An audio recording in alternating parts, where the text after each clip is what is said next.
పరమహంస, వివేకానందులు, రమణ మహర్షి, అరవిందులు, ఇలా కొంతమందిని మనం ఉదాహరణగా తీసుకుంటున్నామండి. వాళ్ళు ఎలా జీవించారు, వాళ్ళ జీవిత విధానం ఏమిటి, వాళ్ళు మోక్షం పొందారు కదండి. మోక్షం పొందడానికి ప్రయత్నించినప్పుడు వాళ్ళు ఆహారం తిన్నారా, జీవించారా, ఎలా జీవించారు అంటే వాళ్ళని మనం ఏం చేస్తామండి, ఏదో తెలుసు, ఈ జ్ఞానం సంపాదించారు అని వాళ్ళ యొక్క శాస్త్రాలన్నీ తెచ్చుకొని చదువుతున్నాం. ఎందుకని అంటే మనం అనుసరిస్తున్నట్టేనా? యజ్ఞాసరది శ్రేష్ఠ కదా, మంచివాడను, బాగా జ్ఞానము, యోగము శ్రేష్ఠుడని చెప్పి అతన్ని చూసి మనం అతని మార్గంలో అనుసరిస్తున్నాం. అంచేత లోకమంతా శయ ప్రమాణం కురితే లోకస్థలు అనువర్తతే. అందుకని లోకం గమనింటుందనండి, అర్థమైందండి. ఇప్పుడు ఒక రకంగా మాకు ఈ మోక్షం పొందడానికి, ఈ సత్యం తెలియాలంటే సంసారంలో ఉన్నటువంటి వాటికి సాధ్యం కాదు అనేటువంటి ఒక దుష్ప్రచారం జరిగిపోయిందండి ఆల్రెడీ. అది పాటుపోయి స్థిరపడిపోయి ఏళ్ళు వేసేసుకుందండి. ఇంకొకటి ఏంటండి, వయసులో ఉండగా ఒకవేళ ఎవడైనా తెగించేది పూర్వజన్మ సంస్కారవాదం అనుసరించి తెలుసుకోవడానికి ప్రయత్నం చేసేది అనుకోండి, ఎలా వయసులో ఉన్నప్పుడు తెలుసుకుంటే భార్య పిల్లలతో సంసారం చేయడు, వాడు ఎప్పటికప్పుడు జెండా ఇచ్చేస్తాడు అని భయపెట్టారు. ఆ కుటుంబ పెద్దలు ఎవరిని కూడా అలా తెలుసుకోవడానికి అవకాశం ఇవ్వలేదండి.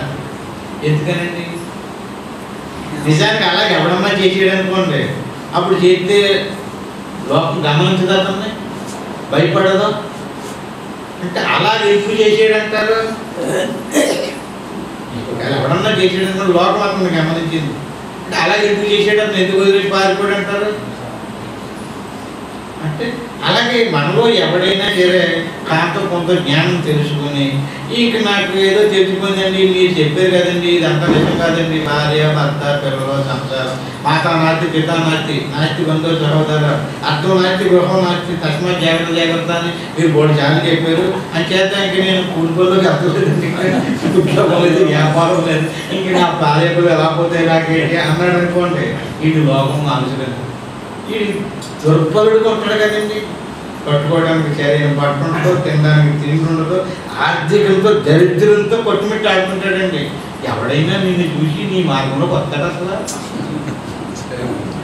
మీరు లోకాన్ని పాడు చేసినట్టు కదా, మీరు పాడైపోవడమే కాకుండా లోకాన్ని పాడు చేసినట్టు అవ్వమండి. మనం ఏమర్థం అవుతుంది, ఎన్ని ఆలోచించాలో చూడండి. లోకం అనుసరిస్తుందండి, లోకార్థ ధను వర్తతే. అందుకని నీవు అందరికంటే బాగా ఉండాలి. ఈ జ్ఞానం తెలుసుకున్నటువంటి వ్యక్తి అందరికంటే శుభ్రంగా ఉండాలి, అందరికంటే సుందరంగా ఉండాలి, అందరికంటే బాగా సంపాదించాలి. దీనికి అదేమో అడ్డేంటంటే అసలు అందరికంటే ఆరోగ్యంగా ఉండాలి, మీ భార్య పిల్లలతో సుఖంగా ఉండాలి. అప్పుడు లోకం నిన్ను చూస్తుంది, ఇతను ఏదో జ్ఞానం సంపాదించుకున్నాడు, ఇంత బాగా ఉన్నాడు ఏంటంటే. ఇప్పుడు లోకం అంతా ఏమవుతుందండి, ఎవరికైనా ఏదో మతంలో మారిపోయి కొన్ని పోకుందని చెప్పారనుకోండి, అందులోకి ఇది చాలా బాగుందంటే అందరూ అందులో పోతలేదండి. ఈ శ్లోకం ఎప్పుడు చెప్పాడండి ఈ మాట అంటే, ఆ దేవుళ్ళలోకి వెళ్ళి నేను ఆ దేవుడిని పట్టుకుని నాకు చాలా బాగుందని చెప్పాడండి. నా వెనకాల డబ్బమంటే కూడా కొంతమంది పోయారండి, ఆడికి తెలుసు ఈడికి తెలుసు, ఏది చూశారు. అలాగే ఇప్పుడు ఈ మతంలోకి రావాలి అంటే మీరందరూ ఎలా ఉండాలండి, మనం అందరూనే చాలా జాగ్రత్తగా అడుగులేయాలి. ఎలా పడితే అలా మాట్లాడేసేసి, ఎలాంటి పనులు పడితే అలాంటి పనులు చేసేసి బెత్తరగా ఉన్నామనుకోండి, లోపల చూస్తలేదు, మనల్ని గమనించడం లేదు. దాన్ని మనం గుర్తులో పెట్టుకోవాలండి. ఎవడైతే ఆత్మజ్ఞానంలోకి వచ్చాడో, ఆత్మ మార్గంలోకి వచ్చాడో వాడు నడవడికి కరెక్ట్గా ఉండాలి, ఆహార విహారాలు కరెక్ట్గా ఉండాలి, శుభ్రంగా ఉండాలి, శుద్ధంగా ఉండాలి, సుందరంగా ఉండాలి. కడుపుంటే తినండి, శుభ్రండి, నిద్రపోండి, ఏది అడ్డు కాదు. ఇంతకీ విషయం ఏంటండి, శరీరం ఎంత ఆరోగ్యంగా ఉంటే, ఎంత బలంగా ఉంటే అంత బాగా సాధన చేయగలుగుతామండి. శరీరంలో బలం లేదనుకోండి, కూర్చోమన్నాం అనుకోండి, 5 నిమిషాలు కూర్చుని పాలు చాపేసి గోడకు చేపట్టి కూర్చుంటున్నారండి. ఎందుకని ఆలోచించవలసి చెప్తుంది, ఓపిక లేక దాని తప్పు కాదు, అక్కడ ఉంది కూర్చోవలసినే ఉంది. ఇది కూర్చొనిస్తే కదా, ఇది లొంగిపోయిన తర్వాత ఏం చేయగలుగుతామండి, అంతే అంతది శరీరం నాయమాత్మ బలహీనేన లభ్యో. శాస్త్రం చెప్పిందండి కఠోపనిషత్తు, నాయమాత్మ బలహీనేన లభ్యో. ఆత్మ బలహీనుడిని వరించదటండి. ఇప్పుడు రాజుగారి అమ్మాయి ఎలాంటి వరించదండి? ఎందుకు పనికి కానీ సోంబేరి కానీ నెలలో దండేసేస్తుందో వచ్చి ఏది కదండి. ఆత్మ ఎలాంటిదండి? అత్యంత సుందరమైనటువంటి సత్యం జీవనం సుందరమైన ఆత్మ. అటువంటి ఆత్మ వరించాలంటే అలాంటి సాధనను వరించదండి. నాయమాత్మ బలహీనేన లభ్యో నచ్చ ప్రమాద తపస్సు వ్యాప్తిలింగ. దారి తప్పిపోయి ఇప్పుడు మనం నిఘాలో ఉన్నామనుకోండి, నిఘా తప్పిపోయిన వరించదండి, బలహీనుని వరించదు. నాయమాత్మ బలహీనేన లభ్యో, బలహీనుని ఆత్మ వరించదు. నిఘా తప్పి చరించేటటువంటి వాడిని ఆత్మ వరించదండి. ఆత్మ ఎలాంటి బలవంతుణ్ణి, ఆరోగ్యవంతుణ్ణి ఆడే సాధించగలుగుతాడు. ఇక ఖచ్చితంగా నిలబట్టగలిగే సామర్థ్యం ఉండాలండి సాధన. శరీరాన్ని ఎలా సమానంగా కూర్చోబెట్టడం అలవాటైందో మనసును కూడా అలా నిఘాలో పెట్టడం రావాలి. అలా పెట్టుకుంటే మనం శరీరాన్ని మాత్రం అలా కూర్చోబెట్టి మనసును మాత్రం అలా ఈదులో ఉంటే వదిలేసామనుకోండి, అలా ఈదులే దేశాలు లోకాలే తిరిగి వచ్చేస్తాం. ఎందుకంటే అది ఏం ప్రయోజనం ఉంటుందండి? అంటే దారి తప్పింది. అందుకని కరెక్ట్ అయినటువంటి విధానంలో ఉండాలి, ఆచరణ కరెక్ట్గా ఉండాలి, ఆర్థికాన్ని సమకూర్చుకోవాలి, సుఖంగా జీవించాలి. మంచోడి దగ్గర డబ్బు ఉందంటే మంచి పనికి ఉపయోగించాలి. చెడ్డోడి దగ్గర డబ్బు ఉంటేనో చెడ్డ కార్యాలకు ఉపయోగించాలి. చెడ్డోడి దగ్గర ఎక్కువ డబ్బు ఉందనుకోండి, ఎక్కువ చెడ్డ కార్యాలు లోకంలో జరుగుతాయి. మంచోడి దగ్గర డబ్బు ఉంటే ఎక్కువ మంచి పనులు జరుగుతుంది.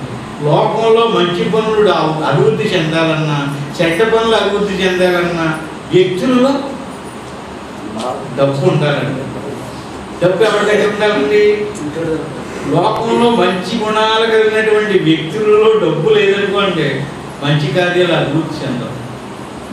చెడ్డ గుణాలు కలిగినటువంటి వ్యక్తులలో డబ్బు అధికంగా ఉందనుకోండి, లోకం అంతా చెడు అభివృద్ధిలో ఉంటుందండి. అభివృద్ధి ఎక్కడి నుంచి ఉందండి? సమాజంలో లేదండి, మరి వ్యక్తిలో ఉందండి. ఎవరి ఇల్లు వాళ్ళే శుభ్రం చేసుకున్నారు అనుకోండి, ఈదినప్పుడు చీపులు పెట్టుకుని రాజకీయ నాయకులు వచ్చి తొడాల. ఎవరింటికాడు ఆడే, ఎవడి గుమ్మంకాడు ఆడే, ఎవడి పని ఆడే శుభ్రం చేసేసుకున్నారు అనుకోండి, ఇంకొకటి వచ్చి చేయాల్సినటువంటి పని లేదు కదండి. ఎందుకు చేయవలసి వస్తుందండి? అలా చేసుకోక ఎక్కడిదక్కడ పడేది. ఈ పక్కోడు సీక్రెట్ పోగొట్టి గురి చేసి ఆ పక్కోడు గోడతో పడతారు. ఎందుకంటే వాళ్ళు లేదు అక్కడ. వీడు శుభ్రంగా ఉంటే చాలు, ఆడు ఏమైపోయినా పర్వాలేదు. అలా చేస్తే అది ఏమవుతుందంటే అది పాపం కాదది. అది చూడకపోతే మాత్రం లోకం అంతా అంతే. అంటే మన ఆచరణను మాత్రం మనం నిఘా పెట్టాలి, కరెక్ట్గా నడపాలండి. అంచేత యద్యాచరతి శ్రేష్ఠ తత్తేవో తరోజన చయత్ ప్రమాణం కుర్తే లోకస్తదనువర్తతే. అంచేత నీవు చక్కగా నడుచుకున్నప్పుడు నీ వెనకాల నీ కుటుంబం వస్తుంది. మనం నడవడికి సరిగ్గా లేదనుకోండి, మన కుటుంబం ఎదురెత్తదండి. మనం చెప్పవాలి చాలా గొప్పగానే చెప్పొచ్చావు, కానీ నువ్వు పాటించలేవు, కానీ మమ్మల్ని పాటించమని చెప్తుంటావు. భలే గొప్పడు బాబు అంటారు. అవునండి. అందుకే మనం నడవడికి ప్రతి విషయంలోని ఈ రకంగా జ్ఞాన మార్గంలోకి ఎవరైతే వచ్చాడో వాడిని లోకమంతా అనుసరిస్తుంది. మారిపోకండి, ఎవరు రావట్లేదండి, మనం ముగ్గురే ఉన్నాం, నలుగురే ఉన్నాం అని వదిలిస్తే అది వదలకూడదండి. ఇద్దరున్నారో, ముగ్గురున్నారో, నలుగురున్నదా అనేది కాదండి. మీరు పట్టిన పట్టు వదలకుండా డెవలప్మెంట్ అయ్యిందా లేదా అనేది మీరు పెట్టుకోకూడదండి.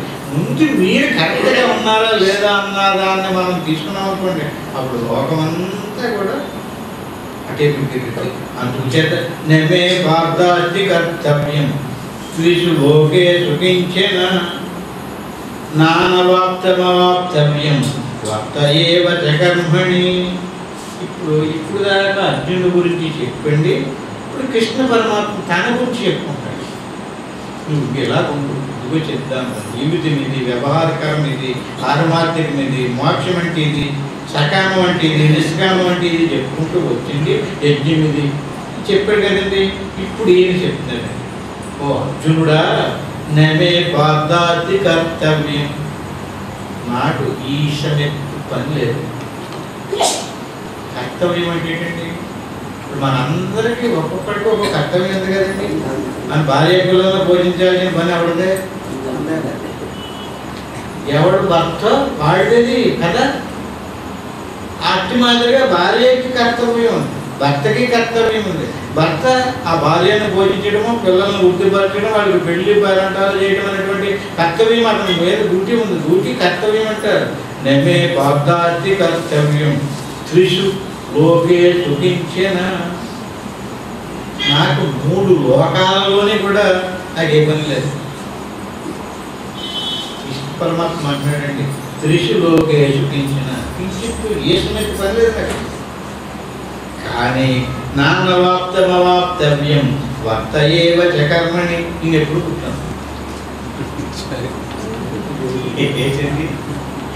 నాకు ఈశ్వరెత్తి పని లేదండి, నాకు అవసరం లేదు. ఎందుకని నేను బ్రహ్మజ్ఞానిని, బ్రహ్మమును, నేను ఆత్మని, నేను పరమాత్మ. నాకు ఏ పని లేదు. ఎక్కడ ఈ లోకంలో కానీ పై లోకంలో కానీ ఏ లోకంలో కూడా ఈశ్వరెత్తి పని లేదనే పార్థార్థి కర్తవ్యం త్రిశులోకే చూపించిన. కానీ నానవాప్తం అవాప్తవ్యం వర్త ఏవచ కర్మని. నేను ఎప్పుడు ఏదో పని చేస్తాను. ఆలోచించు, మరి అతను ఎందుకు బంధించడం లేదండి అంటే ఒకసారి ఆలోచించండి. చేసే కర్మ దేనికి? ఆత్మకి కాదు కదా. కర్మ దేనికండి? తిండి దేనికండి? ఆత్మక కాదు కదా. ప్రాణం ఉందండి, ప్రాణానికి ఏ శరీరంలో ప్రాణం ఉందో ఆ శరీరంలో ఆహారం పెట్టకపోతే అది తాసుకమ్మది బుసపడుతూ ఉంది లోపల. అంటే ప్రాణ ధర్మాలు ఏంటండి? శరీరం ఎవరికైతే ఉందో, ఎవరి శరీరంలో ప్రాణం ఉందో వాడు జాగ్రత్తగా టైం అవ్వగానే బేగి బెల్ల పుట్టించాలి. లేదా ఏ కొళ్ళన్నా తిరిగి ఆశ్రమంలోకి వెళ్ళింది మా అమ్మ, అక్కడ బేగి భోజనం పెట్టలేదంటే కొడు తిరిగి పడిపోయిందంటే ఆవిడ పౌరు వెళ్తున్నారు. అవునా? అది ఎవరు చూడాలండి? కమిటీ చూడాలి. అది మాకు అదంతా అనవసరం అండి, ఏ బేగి అవ్వలేదు పెట్టలేదు అంటూ కుదరదండి. ఎందుకని ఆ బాధ్యత మన కమిటీ బాధ్యత వహించడం లేదు, వహించాలండి. ఆ పూసి ఆడితే పెందలాడే నడపడం, పెందలాడే టిప్పు పెట్టడం, భోజనం పెట్టడం అనేటువంటి కర్తవ్యం అంతా కూడా ఎవరి చేతిలో ఉందండి? ఆ కర్మాన్ని బంధించదా? ఆలోచించి బంధించదా? కరెక్ట్గా నడిపేయాలనుకోండి, ఎందుకు ఇలా కొట్టేసుకుంటున్నాడు అంటారు ఎవరన్నా? కొన్ని అతను ఏమైనా లాభమా, కొన్ని నష్టమా, అతని కోసమా? అది అసలు చూసారండి, అది కర్మ. ఆ కర్మ బంధించదండి. మీరు కూర్చోకండి, సాధనలో కూర్చున్నా కాబట్టి కాదు, సాధనలో కూర్చున్న వాడు కంటే గొప్ప పెడతాం. ఎందుకని అయ్యో ఇంతమంది ఉన్నారు, వీళ్ళందరూ కూర్చుని ఉన్నారు, ఇంత బెల్ల కొడతలేదు, బతైపోయింది, కాఫీ చుక్క కూడా ఇవ్వలేదు, ఏమైపోతుందో ఎలాగైపోతారని వాళ్ళ కోసం కొట్టుమిట్టాడు గబగబా కిందకి వెళ్ళిపోయి మీ సాధన మానేసి వాళ్ళ కోసం కృషి చేసేదనుకోండి, ఏమవుతుందండి? అది కర్మ. ఆ కర్మ బంధించదండి. దానివల్ల అతనికి లాభము లేదు, నష్టము లేదు, కానీ ప్రజోపకారాలు కదా. అట్టి మరి కృష్ణ పరమాత్మ చేసే కర్మ అంతా ఇదండి, ఇలాంటిదండి. దేనికోసం? జీవులు జ్ఞానం తెలుసుకోలేదు, జ్ఞానం తెలుసుకోకుండా చచ్చిపోయారు. ఆ కర్మ ఫలాలన్నీ ఉండిపోయాయి. ఆ కర్మ ఫలాలన్నీ తొలగించుకోవడం కోసం, వదిలించుకోవడం కోసం మళ్ళీ జన్మకు పంపించడం జరిగింది. జన్మకు వచ్చినటువంటి వాడు ఇంతకు ముందంటే తెలుసుకోకుండా పోయాడు, తప్పు చేసాడు. పోయి ఈసారన్నా ఏమన్నా చేస్తాడేమో అనుకుంటే ఈసారి చేయటం లేదు, వచ్చినసారి కూడా మళ్ళీ చేస్తలేదు. మళ్ళీ దేని వెనకాల పరిగెడుతున్నాడు, ఏ వస్తువు కోసమో పరిగెడుతున్నాడు, దేనికోసమో తిరుగుతున్నాడు, ఏదేదో అంటున్నాడు, ఏదేదో కోపం పడిపోతున్నాడు, ఇంకా నాకు అది లేదు ఇది లేదు అంటున్నాడు, ఏదో సంపాదన చేయడానికి మాపులు పువ్వులు బుద్ధులు లేకుండా చేసేసుకుంటున్నాడు. అప్పుడు ఈయన ఏం చేయాలండి? వీళ్ళందరూ కూడా మేర పెట్టుకుని వీళ్ళందరినీ ఉద్ధరించాలి, కాపాడాలి, వీళ్ళని ముక్తులు పొందేటట్టుగా చెయ్యాలండి. ఈ రకంగా ఎప్పుడు కూడా నానవాప్తమావాప్తవ్యం వర్త ఏవశకర్మని. నేను నిరంతరం కూడా ఈ జీవరాశులు యావత్తు కూడా ముక్తులను చేయడానికి నిరంతరం ప్రయత్నం చేయాలి. ఆయన ముక్తిని ఇవ్వడండి. ఎందుకంత పాటలు పాడడం అంటే అందరికీ ముక్తినిచ్చి పాడేయచ్చు కదండి. ఒకసారి ఆలోచన చూడండి, చాలా సీక్రెట్. ఇలాగా దేవుడికి ఇంత దయ ఉంటే, ఇంత ప్రేమ ఉంటే, ఇంత త్యాగం ఉంటే వీళ్ళందరికీ ముక్తిని పంపించేయచ్చు కదండి. పంపించేయచ్చు కదండి. పంపించడం కుదురుతుందా? పంపించడం కుదరదండి. ముక్తి పొందాలంటే ఎవరికి వాడే తెలుసుకోవాలి. ఎలాగా? ఉదాహరణకి ఒక మహా ఆకాశం ఉందండి. ఈ మహా ఆకాశంలో ఒక కొండను తయారు చేసాం. ఆ కొండ నిండా కొండలో ఇప్పుడు ఏముందండి? ఆకాశం ఉంది. కొండకి వెలుగుల ఆకాశం ఉందండి. కొండకి లోపల బయట ఆకాశం ఉంది. అలాంటి ఒక 100 కొండలు పెట్టాము. ఆ 100 కొండల లోపల కొండల నిండా నీళ్లు పోసాం. నీళ్లు పోసినప్పుడు కొండ ఆకాశంలో ఉంది. అవునా? కొండ లోపల ఆకాశం ఉందండి. ఈ కొండలన్నిటిలోనే నీరు చేరింది కదండి. ఈ నీటిలో ఆకాశం ప్రతిబింబం. ఎన్ని కొండలు ఉన్నాయి అక్కడ? అన్ని కొండల్లోని నీరు ప్రతిబింబం పడింది కదండి. ఇప్పుడు ఏ కుండలో ప్రతిబింబం పోయింది అని అడిగారు అనుకోండి, ఏ కుండలో నీరు తీసేస్తే ఆ కుండలో నీరే అందులో ప్రతిబింబమే పోదు. ప్రతిబింబం పోవాలంటే ఏం చేయాలండి? అవునండి. ఆ నీరు పేరే సూక్ష్మ శరీరం, కొండ పేరే స్థూల శరీరం, కొండలో ఉన్నటువంటి ఖాళీ పేరే ఆత్మ, కొండకి వెలుగులు ఉన్నటువంటి ఖాళీ పేరే బ్రహ్మం. కొండలో పడినటువంటి నీటిలో అంటే ఆ నీరంటే మన సూక్ష్మ శరీరం అన్నాం కదండి. ఆ సూక్ష్మ శరీరంలో ప్రతిబింబించినటువంటి ఆ మహాకాశ ప్రతిబింబమే జీవుడు. ఇప్పుడు జీవుడు దేవుడిలో కదాలి. ఆలోచించండి, దేవుడు ఎక్కడ ఉన్నాడండి? ఇప్పుడు అంటే ప్రతిబింబాకాశం మహాకాశంలో కలాలండి. ఏం చేయాలండి? నీరు తీసేయాలి. అవునా?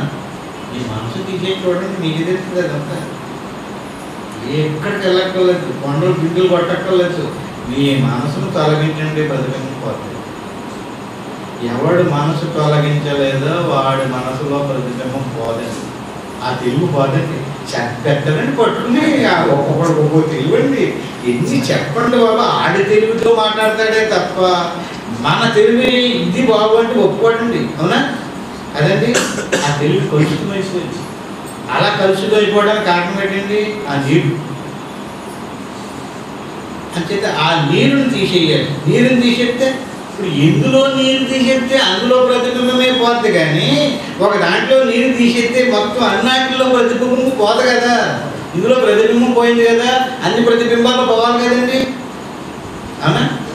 అంటే ఎవడు తీసేయాలండి నీరు? దేవుడు తీసేలా వచ్చి మన మనసును దేవుడు తీసేలా తీసేస్తాడా? కాదు కదా. చేత మన మనసును తీసేయాలంటే మనమే తీసేయాలి. ఎలా తీయాలి ఆ మనసుని? ఒకసారి ఆలోచించండి. మనసు ఏ ఏ గుణాలతో కూడుకుని ఉందండి? ఎక్కడ మనసు ఉందో అక్కడ కామక్రోధాలు ఉంటాయి, రాగద్వేషాలు ఉంటాయి, ఈర్ష్య అసూయలు ఉంటాయి, దంభదర్పాలు ఉంటాయి. చేత మనసు నిండా ఏమున్నాయండి? కామ క్రోధ లోభ మోహ మద మాత్యం ఈర్ష్య అసూయ దంభ ద్వేషాది గుణాలన్నీ చెత్త రాక్షసులందరూ కూడా దుర్మార్గం. చాలా బలం, దేవతల కంటే బలవంతులండి. పురాణాలు చదవండి. రాక్షసులు అంటే ఎవరనుకున్నారండి? వీళ్ళే, ఈ కామక్రోధాదులే రాక్షసులు. కానీ ఈ సూక్ష్మ శరీరంలో అందరూ రాక్షసులే ఉన్నారా? దేవతలు లేరు. దయ, దానము, ధర్మము, న్యాయము, నీతి, ప్రేమ, భగవంతుని యందు భక్తి, గురువునందు భక్తి, ఇవన్నీ ఏంటండి? అవన్నీ దేవతలు. అంటే దేవతలు మనసులో ఉన్నారు, రాక్షసులు మనసులో ఉన్నారు. ముందు రాక్షస గుణాలను తగ్గించి దేవత గుణాన్ని అభివృద్ధి చేయమన్నాడంటే భగవద్గీత 16వ అధ్యాయంలో.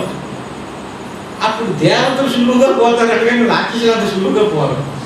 మోక్షం పొందడానికి దేవతలు సాధన చేయడానికి దేవతలు సహకరిస్తారు, కానీ రాక్షసులు సహకరించడానికి. అంటే అసురు గుణాలు సహకరించవు. అందుచేత అసురు గుణాలు చెరువులో నీరు తీసేసామనుకోండి, చేపలు తీయక్కర్లేదు. అవునా? నీరులో గురించి చేపలు తీసేసామనుకోండి, మళ్ళీ అసలు గుడ్లు అందరూ మిగిలిపోయి మళ్ళీ చేపలు పుట్టేస్తే ఎలా పడతాయో తెలియదు.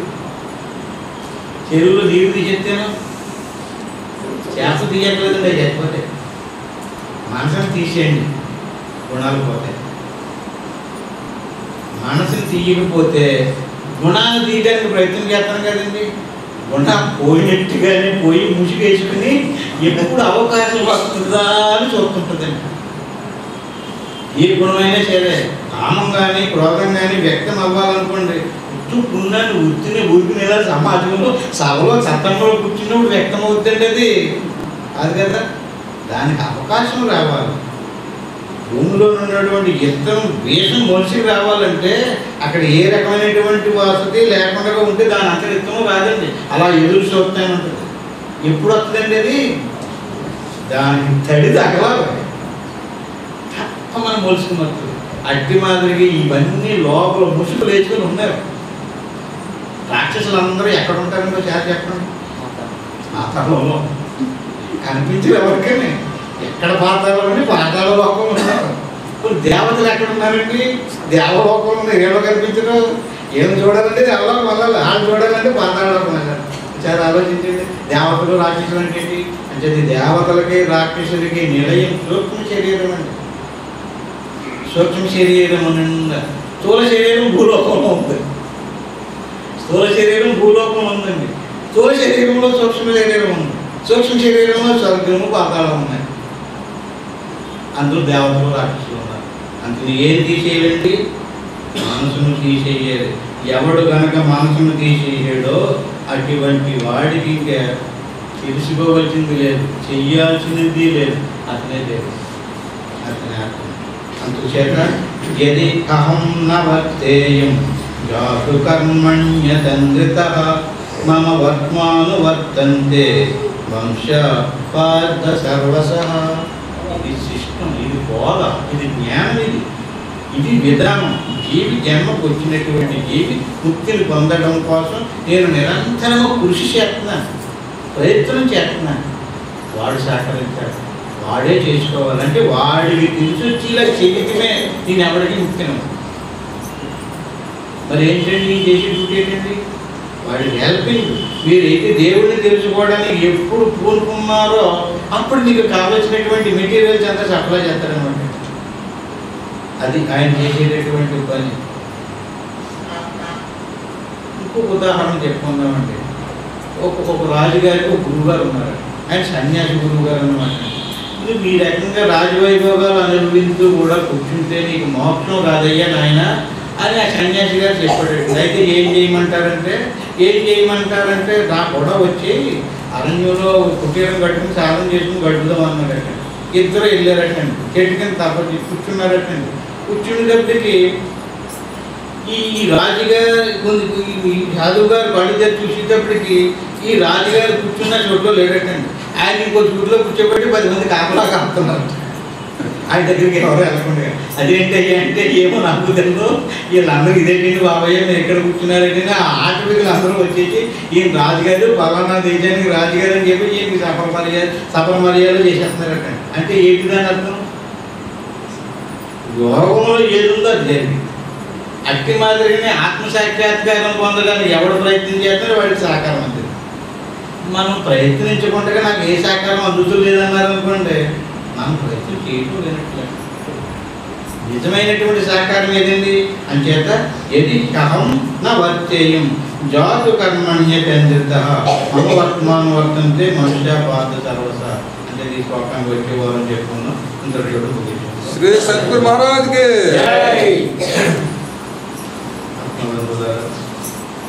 చక్కగా మంచి విషయాన్ని చెప్పుకున్నాం. దాన్ని ఒకసారి ఆమం చేసుకుంటే ఇప్పటి వరకు చెప్పుకున్నటువంటి విషయం ఏమిటో ఒకసారి గుర్తులో పెట్టుకోండి. ఏం చేయాలి? మొత్తం మీద ఆత్మ సాక్షాత్కారం పొందాలి. ఆత్మ సాక్షాత్కారం పొందడానికి చేయవలసినటువంటి పని అభ్యాసం, సాధన, ధ్యానం. అంటే మనసును పోగొట్టుకోవడానికి, దేవుణ్ణి పొందడానికి కాదని మనం చేసే ప్రయత్నం. మనసును పోగొట్టుకుంటే ఎప్పుడైతే ఘటంలో ఉన్నటువంటి నీరు తీసిస్తే ప్రతిబింబం పోతుందో అట్టి మాదిరిగా ఎవరి మనసు పోయిందో అక్కడ ఆత్మ సాక్షాత్కారం అవుతుంది. అది రావాలి అంటే మనసు లయించాలంటే అభ్యాసం. ఎంతవరకు అభ్యాసం చేయాలి? మనసు పోయేదాకా చేయాలి. ఆ రకంగా ఎలా చేయాలంటే ఇప్పుడు నేను ఎలా కూర్చున్నానో ఆ రకంగా కూర్చుని గురువు బ్రహ్మ, గురువు విష్ణు, గురుదేవ మహేశ్వర, గురువు సాక్షాత్తు పరబ్రహ్మ తస్మై శ్రీ గురువే నమః అనేటువంటి గురుమంత్రాన్ని ఒకసారి అనుకుని ఓం నమ శివాయ, దీన్ని పంచాక్షరి మంత్రం అంటారు. దీన్ని 3 సార్లు అనుకుని ఆ పైన ఏమీ అనుకోకుండా వస్తూ పోతూ ఉండేటటువంటి శ్వాసను అలా మనసుతో గమనిస్తూ ఉండడమే. అలా గమనిస్తూ ఉన్నప్పుడు మనసు దాని అలవాటు ప్రకారంగా బయట విషయాల మీదకి పోతుంటుంది, ఏవో విషయాలు తెచ్చిపెడుతూ ఉంటుంది. దానిని మళ్ళీ గుర్తు తెచ్చుకొని మళ్ళీ వెంటనే శ్వాస మీద పెడుతూ అలాగ అభ్యాసం చేయగా కొంతకాలానికి మనసు స్వాధీనం అవుతుంది. అప్పుడు శ్వాస మీద కదలకుండా ఉంటుంది. అప్పుడు శ్వాస మనసు కూడా నిశ్చలంగా ఆగిపోతుంది. అప్పుడు లోపల ఉన్నటువంటి స్వరూపం ఉన్నట్టుగా తెలియబడుతుంది. అంతవరకు ఇప్పుడు అభ్యాసం చేయమని కాదు, ఇప్పుడు చక్కగా కూర్చుని అలాగ శ్వాసని మనసుతో చూస్తూ ఉండండి. నేను ఓం అనేంతవరకు. ఇంటికి వెళ్ళిన తర్వాత ఎవరెవరికి ఎంత అవకాశం ఉంటే అంతవరకు ప్రయత్నం చేయండి. ఓం తరచు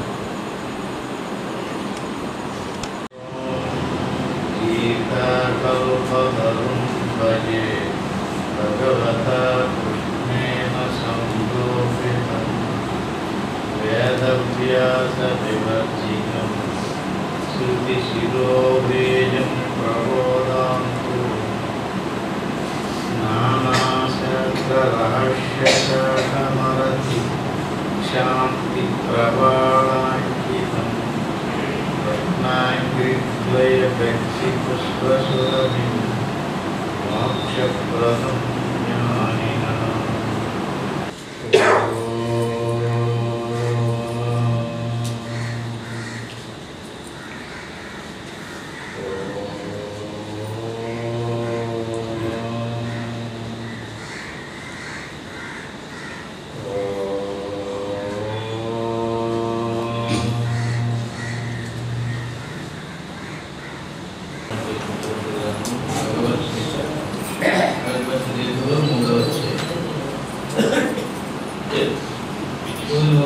మూడో అధ్యాయంలో 22వ శ్లోకం వరకు ఓపెన్ చేసింది. మరొకసారి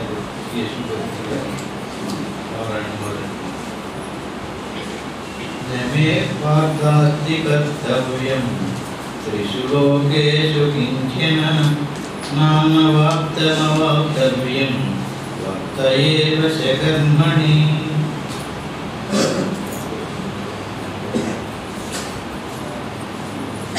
ఈ శ్లోకంలోని అర్థం ఏమిటంటే అండి, నమే పార్థాస్తి కర్తవ్యం త్రిషు లోకేషు కించన. 7-14 లోకాలు చెప్తున్నారండి శాస్త్రాలలోని.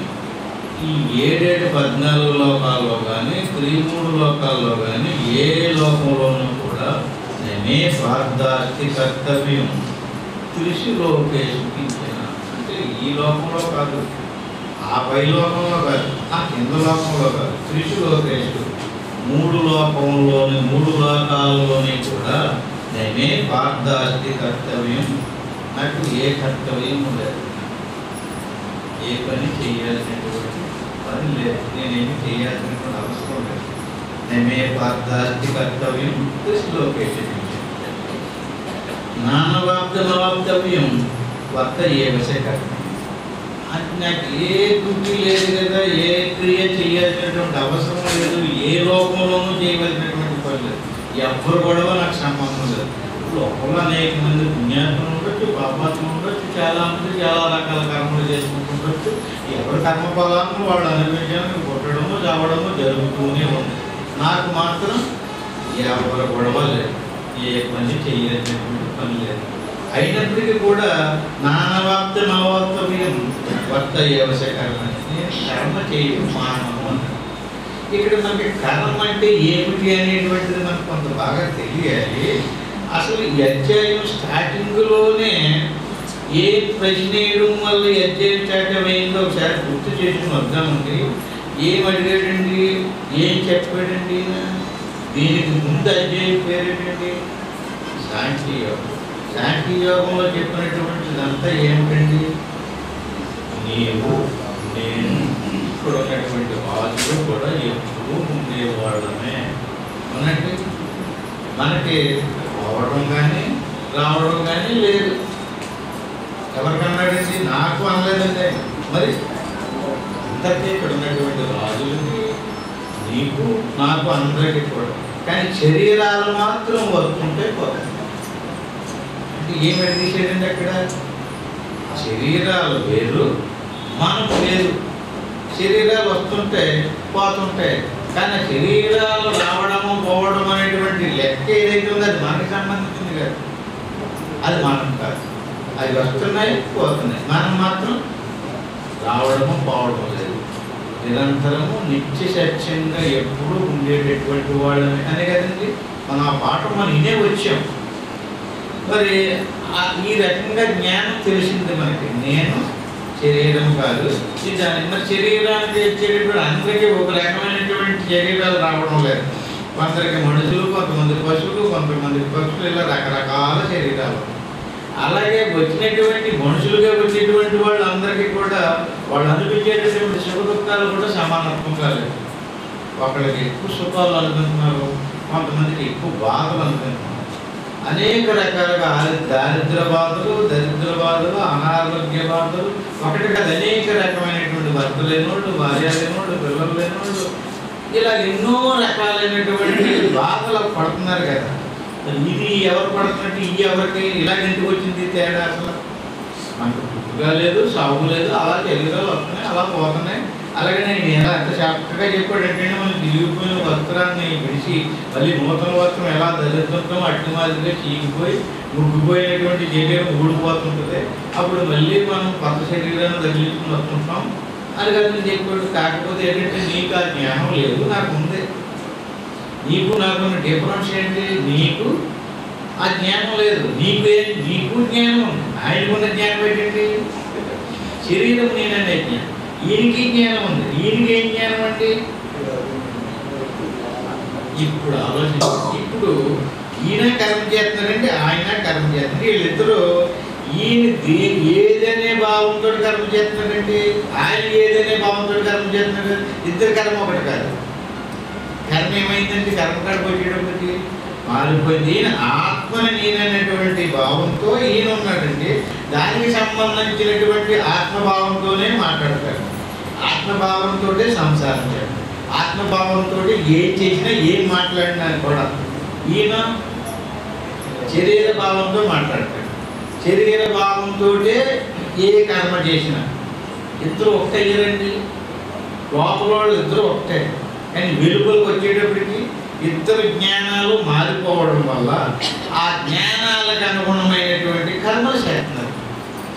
ఆ కర్మల వల్ల ఫలం ఏర్పడుతుంది. అతను ఏ భావంతో కర్మ చేసాడో, ఇతను ఏ భావంతో కర్మ చేసాడో ఆ రకమైనటువంటి కర్మ ఫలాలని అనుభవించేట్టు అలా పుడుతూ సత్తూ జరుగుతుంది. ఈ రకంగా చెప్పినటువంటి విషయానికి మూడో అధ్యాయంలోకి వచ్చేటప్పటికి ఏమడిగాడండి ఈయన? నాకు వ్యామిశ్రేణేవ వాక్యేన బుద్ధి మోహయశీవమే. నీవు ఇది కాదని చెప్పావు కనుక నేను నమ్మాను నీ మాట. అలా ఉండిపోవచ్చు కదా. అలా ఉండిపోవడం కుదరదు. కర్మ చెయ్యాలంట, సాధన చెయ్యాలంట, సాధన కర్మ చెయ్యాలి, జ్ఞానంతో కూడినటువంటి సాధన చేయాలి. ఇప్పుడు దాకా నువ్వు అజ్ఞానంతో ఉన్నావు, అజ్ఞానంతో ఉండినప్పుడు కూడా సాధన చేయాలి. శరీరం నేనన్నటువంటి భావంతో సాధన చేసామనుకోండి ఇలా ఒక సంవత్సరం కాకపోవచ్చు, చాలా సంవత్సరాలు పడవచ్చు. ఏ భావంతో సాధన చేయాలండి?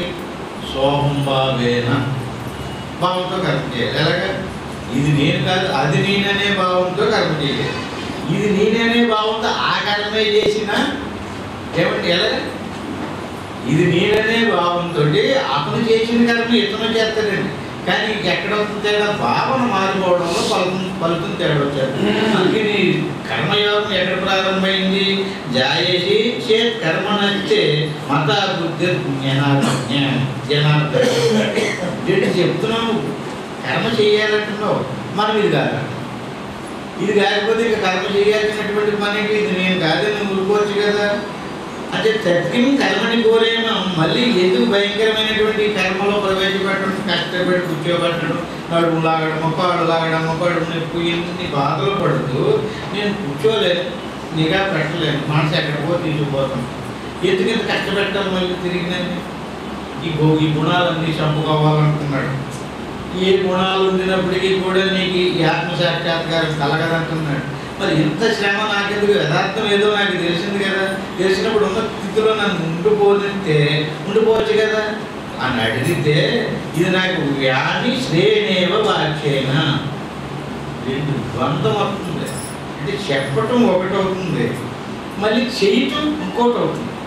ఆ సందేహం తీర్చుకున్నాడండి. దానికి ఈయన ప్రారంభంలోనే చెప్పాడండి. భగవాను భాష 3వ అధ్యాయం 3వ శ్లోకం, లోకేస్మిన్ ద్విధానిష్ట పురా ప్రోక్త మయా. ఒకటి ఏంటంటే ఇది శరీరము, దీని అన్నమయ కోశం అంటారు, ఇది ప్రాణమయ కోశం అంటారు, దీన్ని మనోమయ కోశం అంటారు, దీన్ని విజ్ఞానమయ కోశం అంటారు, దీన్ని ఆనందమయ కోశం అంటారు, దీన్ని ఆత్మ అంటారు అంటూ ఈ రకంగా విభజించి ఇది ఈ కర్మేంద్రియాలు, ఈ జ్ఞానేంద్రియాలు, ఈ ప్రాణాలు, ఈ అంతరేంద్రియాలు, ఏ ఇంద్రియానికి ఆ ఇంద్రియాన్ని విడదీసి దేనికి ఏ గుణం ఉందో చెప్పి అలా లోపలికి తీసుకెళ్ళి ఈ సముదాయం అంతా స్థూల శరీరం, ఈ సముదాయం అంతా సూక్ష్మ శరీరం, ఈ సముదాయం అంతా కారణ శరీరం, ఇది మహాకారణం, ఇది పరిచయాలు, ఇలా గిడదీసి విచారణ చేసి చూపించి చెప్పాడు కదండి. ఈ చెప్పినటువంటిదంతా ఏమిటంటే సాంఖ్యం, అంటే లెక్క. ఇన్ని ఉన్నాయి. అంటే ఒక వస్తువుని మరుగుపరిచి ఇన్ని రకాలైనటువంటి వస్తువులు ఆవహించి ఒక్కొక్కటి ఒక్కొక్క రకమైనటువంటి క్రియలో ఉంది. ఈ బోధ అంతా ఏంటంటే సాంఖ్య బోధ. రెండోది ఏంటండి సాంఖ్య లోకేష్ను దివిధానిష్ట పురా ప్రోక్త భయానగా జ్ఞానయోగేన సాంఖ్యానం కర్మయోగేన యోగిన. ఎన్ని చెప్పినాడండి? జ్ఞానయోగేన సాంఖ్యానం. సాంఖ్యయోగానికి చెప్పారండి. సాంఖ్యం అంటే ఏంటండి? జ్ఞానం. జ్ఞానం అంటే ఆత్మ అంటే ఇది ఈ కర్మేంద్రియాలు, ఈ కర్మేంద్రియం, ఇది వాగేంద్రియం, ఇది జ్ఞానేంద్రియం, ఇది శ్రోత్రేంద్రియం. ఇలా ఎడదీసి ఏ ఇంద్రియానికి ఆ ఇంద్రియానికి లెక్క చెప్పి చూపించాడు. ఈ రకంగా ఆత్మలోకి తీసుకెళ్ళాడు. జ్ఞానం ద్వారా జ్ఞానం తెలిసింది. ఈ తెలియటం సరిపోదన్నమాట. ఎందుకని మనకు తెలిసింది నేను శరీరం కాదు, స్థూలం కాదు, సూక్ష్మం కాదు, కర్మేంద్రియం కాదు అంటూ సరిపోదండి. మరి ఏం తెలియాలి? కానీ ఇది ప్రత్యక్షంగా చూడాలి. ఇప్పుడు పరోక్షంగా తెలిసింది. నెక్స్ట్ ప్రత్యక్షంగా, దాని ప్రత్యక్షము పరోక్షము. పరోక్షము ప్రత్యక్షాన్ని అపరోక్షం అంటారు అన్నమాట. అందుకని ఈ ప్రత్యక్షంగా చూడడానికేమో కర్మయోగం, తెలుసుకోవడానికేమో జ్ఞానయోగం. జ్ఞానయోగాన్ని ఏమో సాంఖ్యయోగం అన్నారు, కర్మయోగాన్ని ఏమో యోగుల కోసం కర్మయోగం, యోగాభ్యాసం కర్మయోగం, ప్రత్యక్షంగా చూడడం కోసం. దీన్నే ముండకోపనిషత్తులో ఒక మంత్రాన్ని మనం చాలాసార్లు చెప్పుకున్నామండి. పరా విద్య అపరా విద్య, రెండు విద్యలు. తత్ర అపరా ఋగ్వేదో యజుర్వేదో సామవేదో అధర్వణ వేద శిక్ష కల్ప వ్యాకరణం నిరుక్తం ఛందస్సు జ్యోతిషం ఇది పరయ తదక్షరమధిగమ్యతే. అంటే పరోక్ష జ్ఞానంలో శాస్త్రాల ద్వారా, గురువుల ద్వారా తెలుసుకునేటటువంటి జ్ఞానం. ఏం జ్ఞానం అంటే ఇది? పరోక్ష జ్ఞానం. ఈ పరోక్ష జ్ఞానానికి ఒక పేరు పెట్టారు, ఇది అపరావిద్య. అంతర్ముఖ వృత్తితో మనసును లోపలికి తిప్పుకొని చేసేటటువంటి ప్రయత్నంలో ధ్యాన యోగాన్ని లేక కర్మయోగాన్ని, అభ్యాస యోగాన్ని ఏమన్నాడండి? ఈ అభ్యాస యోగం ద్వారా అంటే ఒక్కొక్కటి దాటుకుంటూ వెళ్ళి పొందినటువంటి ఈ ప్రత్యక్ష జ్ఞానానికి, అపరోక్ష జ్ఞానానికి పరావిద్య అని పేరు. పరా తత్రాపర అంటే పరా అపర, ఈ రెండింటిల్లోని పరావిద్య ఉత్కృష్టమైనటువంటిది. అంటే అపరావిద్య ఏం చేసిందండి? వస్తువుల గురించి చెప్పింది. మరి పరావిద్య వస్తువుని చూపించింది. ఎలాగండి? ఇప్పుడు ఉదాహరణకి ఒక అతను పెళ్ళి అయ్యిందండి, ఆమె గర్భవతి అయ్యింది. ఆవిడతో కొంతకాలం కాపురం చేసాడు. ఇంకా రేపో మాపో ప్రసవించదు అనగా అతను వేరే వ్యాపార నిమిత్తం విదేశాలకు వెళ్ళిపోయాడు. ఆ తర్వాత కుర్రోడు పుట్టాడు. కుర్రోడు పుట్టిన తర్వాత ఆ కుర్రోడు రావాలి. కుర్రోడు పుట్టాడు, తండ్రి అక్కడ ఉండిపోడు. వ్యాపార నిమిత్తంగా కుర్రోడు ఎదిగితే బడిలో మీ నాన్న లేడు అంటున్నారండి అందరూ. నాకు ఆ కుర్రోడు అందరికి వచ్చి ఎడిగాడు, మీ నాన్న ఉన్నాడు అన్నారు. ఉన్నాడు అన్నప్పుడు ఏం కలిగిందండి అతనికి? తండ్రి ఉన్నాడో అనేటువంటి జ్ఞానం కలిగింది, కానీ ఎలా ఉంటాడో కదా తెలియలేదండి. ఎలా ఉంటాడో తెలియాలంటే చూపించాలి. ఇంకా అతను రావాలి, లేదా అతని దగ్గరికి వెళ్ళాలి. ఇతనే ఇంకా మీ నాన్న అని చూపించాలి. అవునా? అంటే మీరు ముందు చెప్పింది కదా మీ నాన్న ఉన్నాడని, అతను ఇలా ఉంటాడని కొన్ని లక్షణాలు కూడా చెప్పింది. అట్టి మాదిరిగా శాస్త్రం ఏమని చెప్తుంది? దేవుడు ఉన్నాడని, ఇక్కడ ఉన్నాడని, ఇలా ఉంటాయని ఆయన లక్షణాలు కూడా సత్యము, జ్ఞానము, అనంతము, ఆనందము అనేటువంటి లక్షణాలతో దేవుడు నిర్వికారము, నిరంజనము, నిర్వికల్పము, సత్య జ్ఞానానంద స్వరూపము అని దేవుడు లక్షణాలన్నీ శాస్త్రం చెప్తుందని మనకి తల్లిలే చూపించలేదు, చూడగలరు. అంటే దీనికి రెండు రూపాలు అన్నమాట అండి. జ్ఞానానికి రెండు రూపాలు: చూపించే జ్ఞానము, తెలియపరిచే జ్ఞానం. తెలియపరిచే జ్ఞానం ఏదండి? దేవుడు ఇలా ఉంటాడో అలా ఉంటాడో, దేవుడు ఉన్నాడు అనేటువంటి చెప్పే బోధంతా ఇప్పుడు మనం శ్లోకాలు పారాయణం చేస్తున్నాం, పూజలు చేస్తున్నాం, నోములు నోస్తున్నాం, తీర్థయాత్రలు తిరుగుతున్నాం. ఇవన్నీ దేనికి తిరుగుతున్నాం అండి? దేవుడు ఉన్నాడని ఎలా తెలిసింది మీకు? శాస్త్రమే చెప్పింది ఆ మాట. శాస్త్రాన్ని ప్రమాణంగా తీసుకునే మనం అభ్యాసం చేస్తాం, కానీ దేవుడిని చూపించలేకపోతుందండి శాస్త్రం. అవునండి? అంటే దేవుడిని నాకు చూడాలని ఉంది. శాస్త్రం దేవుడిని చెబుతుంది కానీ చూపించలేకపోతుంది, కానీ నాకు చూడాలని ఉంది. ఏం చేయాలని అన్నారు అనుకోండి, అంటే ఎలాగ చూడాలో చెప్పేటటువంటి వాడు గురువు. అది సార్ అంటే ఎన్ని అయ్యేంటి ఇక్కడ మనకి? ఒకటి జ్ఞానయోగము, ఇంకొకటి కర్మయోగం అని పేరు పెట్టేది. జ్ఞానయోగానికి సాంఖ్యయోగం అని, లోకేశ్వరి దివ్యదానిష్ట పురా ప్రోక్త మరి అనక. ఇప్పుడు చెప్పండి ఈ మాట భగవద్గీతలో చెప్పలేదట. మరి మన భగవద్గీతలో చూసాం అన్నమాట. అంటే ఈయన ఎప్పుడు చెప్పాడు? పురా ప్రోక్త మయ అనగా సృష్టి ఆదిలో. ఎప్పుడు ఈ సృష్టి ప్రారంభమైన విషయాలంటే ఇప్పుడు ఏ యుగంలో ఉన్నారో కృష్ణుడు అర్జునుడికి చెప్పేటప్పుడు ద్వాపర యుగంలో ఉన్నారు. అంతకుముందు ఇంకొక యుగం ఉంది, అంతకుముందు ఇంకొక యుగం ఉందండి. ద్వాపరానికి ముందు త్రేతాయుగం, దానికంటే ముందు కృతయుగం. అంటే సృష్టించబడినప్పుడు పురా ప్రోక్త, పూర్వంలోనే సృష్టించే ముందు ఈ సృష్టించబడినటువంటి మునులకి కొంతమంది పెద్దలకే ఈ జ్ఞానాన్ని చెప్పడం జరిగింది, మహర్షులకి చెప్పడం జరిగింది. అది పరంపరగా వస్తుంది ఆ జ్ఞానం. దాన్ని ఏం చేశారంటే వాళ్ళ శిష్యులకు చెప్పడంలోనే, వాళ్ళ శిష్యులకు చెప్పడంలోనే శాస్త్రం ఇంత అయింది. మొదల్లో ఇంత లేదు. ఆ తర్వాత పరంపరగా వచ్చేటప్పుడు దాంట్లో కొన్ని చేర్పులు మార్పులు జరిగిపోవడంతో ఏమవుతుంది? శాస్త్రం పెద్దదైపోయి అందులో అసలు ఎక్కడుందో తెలియలేనటువంటి పరిస్థితి ఎదురవుతుంది. అన్నట్టు సత్యం తెలుసుకోవడానికి ఏమవుతుంది? కష్టం అవుతుంది. అందుకు శాతం నేను ముందే చెప్పాను, అది కొంత ప్రక్షిప్తం అయిపోయింది. అందుకు చేత నేను ఇప్పుడు నీకు మళ్ళీ చెప్తున్నాను. ఏంటది? జ్ఞానయోగము, కర్మయోగం. బాగా అర్థమైంది కదండి. జ్ఞానయోగం అంటే దేవుడు ఇక్కడ ఉన్నాడు, ఇలా ఉంటాడు, ఆయన నాలో ఆత్మరూపంలో ఉన్నాడు. ఇదంతా జ్ఞానయోగము. అపరావిద్య. ఏదేది అపరావిద్య అంటే మళ్ళీ చెప్పుకుంటాం. ఏదేది అపరావిద్య?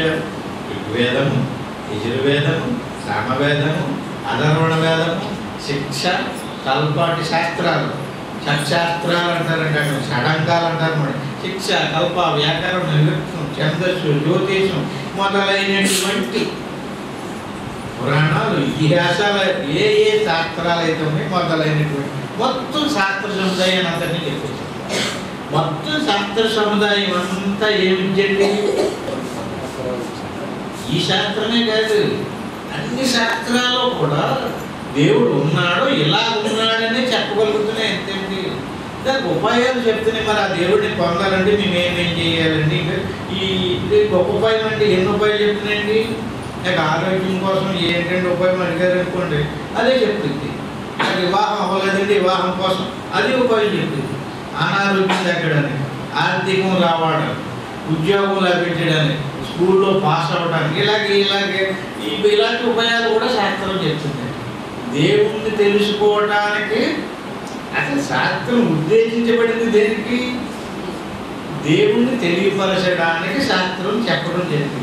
అయితే మరి దేవుడు తెలియడం లేదు కనుక, శరీరమే నేనని అజ్ఞానంలో ఉన్నాడు కనుక, అజ్ఞానంలో ఉన్నటువంటి వాడికి చూడండి, తల్లి పిల్లలకి ఏదైనా అనారోగ్యం చేసినప్పుడు, ఏదైనా మందు మింగించమని చెప్పినప్పుడు అంటుందండి, నీకు అక్కడికి తీసుకెళ్తాను, ఇక్కడికి తీసుకెళ్తాను, నీకు అది బొమ్మ కొని పెడతాను, నీకు పూలు కొని పెడతాను, నీకు గాలి కొని పెడతానని చెప్తుంటే చూడండి. ఏంటంటారు అవి? అట్లా ఏమంటారు? అసలు చేయవలసిందేంటి? మందు మింగించాలి, మింగుతులేదు. మింగించాలంటే ఏం చేయాలండి? దాన్ని ఏమంటారండి? ఏ భాషలో చెప్పాలో సరే చెప్పండి. చూడండి, ఏదో మనం చూడండి కాన్సెప్ట్ చూసారా, అలాంటివి అన్నమాట అండి. శాస్త్రాలు చెప్పిన ఈ పెళ్ళిళ్ళు, పేరంటాలు, ఈ ప్రయోజనాలు, ఆ ప్రయోజనాలు అంటూ చెప్పిన చూడండి, ఇవన్నీ అసలు లక్ష్యం కాదండి. అసలు లక్ష్యం ఏది? ఆత్మసాక్షాత్కారం పొందడానికి, భగవత్ స్వరూపాన్ని తెలుసుకోవడమే శాస్త్రం యొక్క ఉద్దేశం.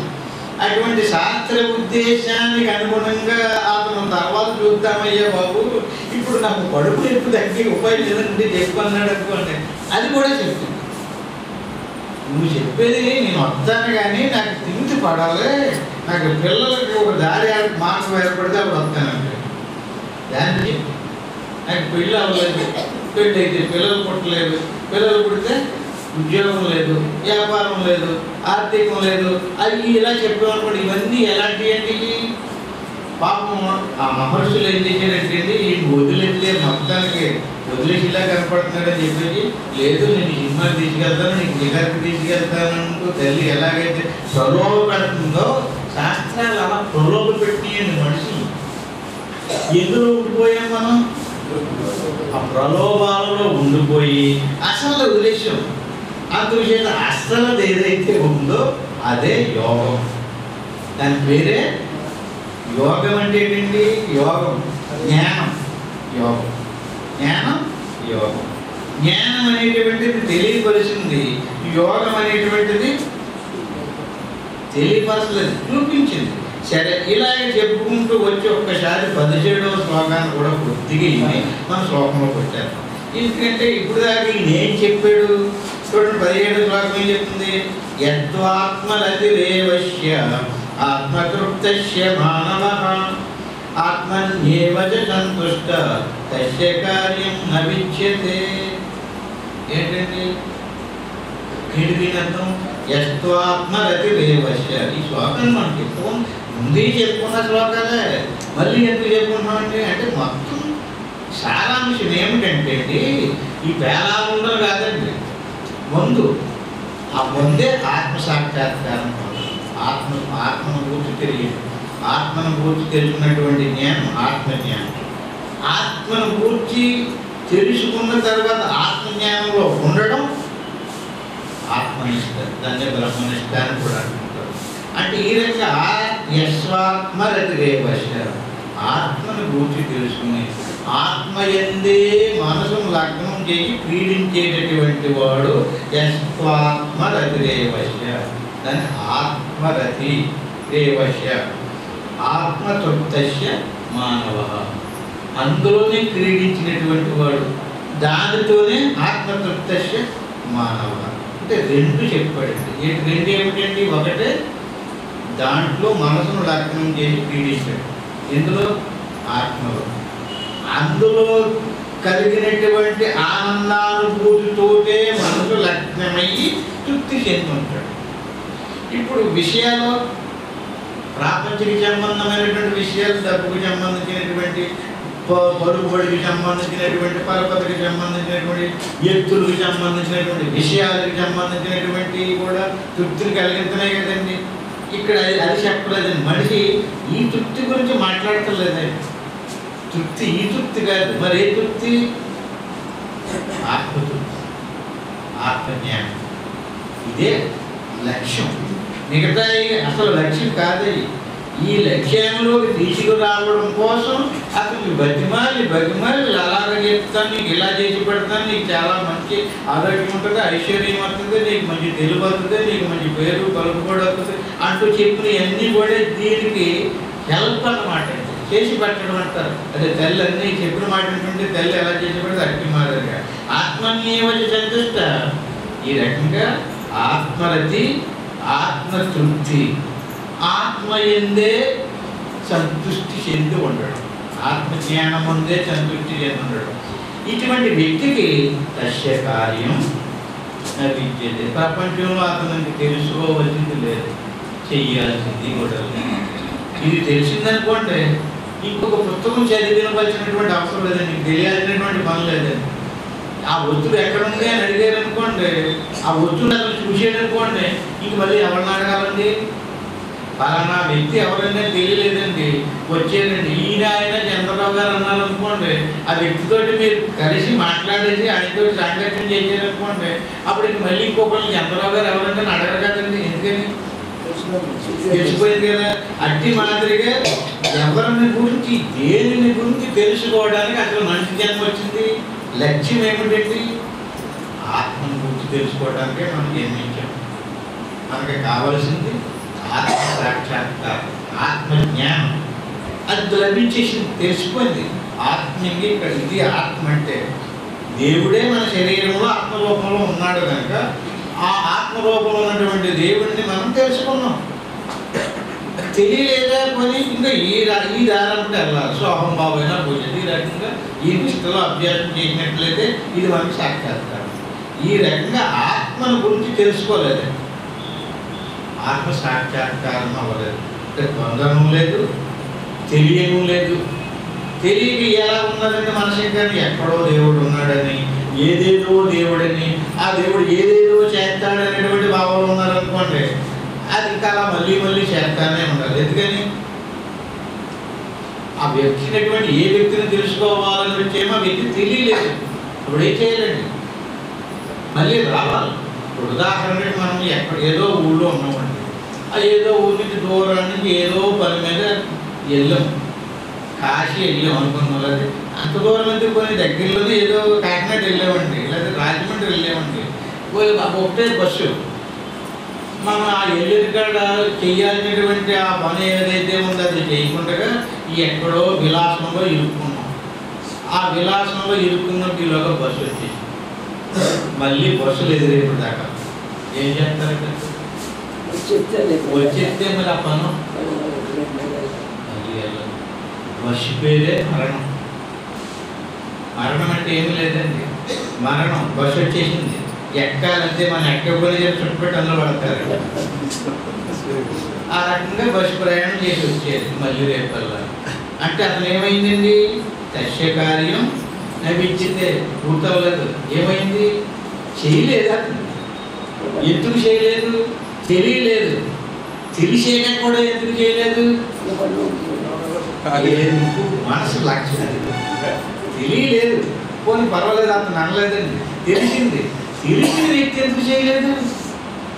తెలిసిన వ్యక్తి ఎందుకు చేయలేదంటే ఇంకా ఏవో వాటి మీద అలవాట్లు ఉన్నాడండి. ఆ అలవాట్లు ఇతను చేయనెత్తలేదు, తెలుసుకునెత్తలేదు. ఆ కారణం చేత చేయలేకపోడు. అందుకు ఏమవుతుందండి? క్లియరెన్స్ అవ్వదు, మళ్ళీ రావాలి. అందుకని ఈయన ఏమన్నాడండి? నేను అలాంటి తప్పు పని చేయను. నమే పార్థాస్తి కర్తవ్యం త్రిశ్లోకేషు కించన నానవాప్తమవాప్తవ్యం వర్త ఏవ శిఖర్మణి.